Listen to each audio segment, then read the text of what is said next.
So you want to turbocharge your 6.2. What's it going to take? Let's talk about it.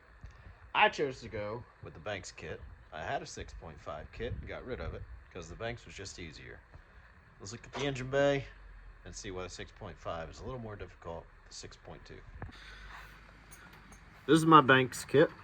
As you can see, it puts the turbo right here. Whereas on the 6.5, the turbo is right about in here. If you have air conditioning, that's where the problem comes into play. Plus, in the downpipe, you have to either remove this altogether, notch around it, so that your downpipe can go outside the frame rail. It's a lot easier if you don't have AC. You can also get aftermarket AC. I've also heard people use the S10 condensers and whatnot. The next thing you have to worry about is the fuel pump. 6.5s are not mechanically driven like the 6.2. Why does that matter? Because on the 6.5, the oil return line for the turbo is actually in where the fuel pump is on a 6.2. So, let's look at what we got to do.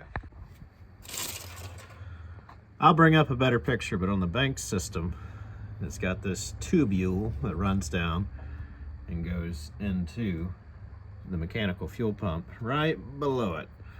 Now I've converted one back here I'll bring up for the 6.5. That's hopefully still going to allow for the 6.2 to run the mechanical fuel pump. This is what I built up for my buddy. That way if it leaks, it's not my problem. But this is kind of how the Banks system works. I need to grind this down so we can get his fuel pump on there. I don't know, we'll see if it works. If it doesn't, then we're just gonna have to tap into this oil pan. That's about the only option he has. So your options are either to modify it like that or tap into the oil pan, which a lot of people do. It's really not that big of a deal. What you don't want is something pressurized. You don't want pressure coming back through the return line. You want something where it's just going to gravity feed and have no resistance. As far as the manifolds, they will directly swap with each other. In fact, the heads, everything will swap over. Driver's side, you don't have to touch. The passenger side is the one with the turbo on it. And it's just a bolt-on piece.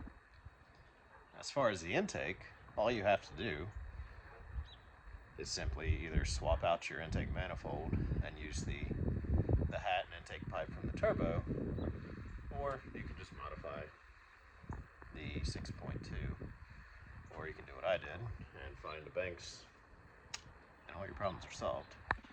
But not so fast, because the Banks, one, they're hard to find. They don't still make them. Parts are getting harder to find. Plus, even a used kit is easily $1,000, which makes it still pretty expensive. I have $750 into my used Banks kit. But the thing about the Banks kit, there's no guessing work. It's just simply a bolt-on piece ready to go from, well, not really the factory, but from Banks. The Banks kit came with the EGT sensor, the EGTT, you know what I mean. The vacuum gauge, and I don't know, that's something else.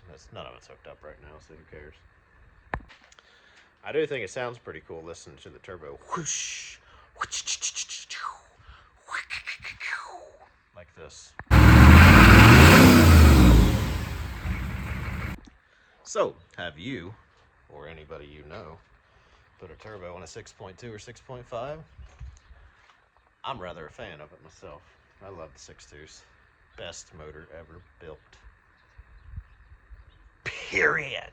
Thanks for watching. Hopefully that was somewhat stupid for you and a waste of time. But I do like my 6.2. It gets almost 30 miles to a gallon with 35 1250 tires on it. Drop a comment. Let me know what you think. Alright, thanks for watching.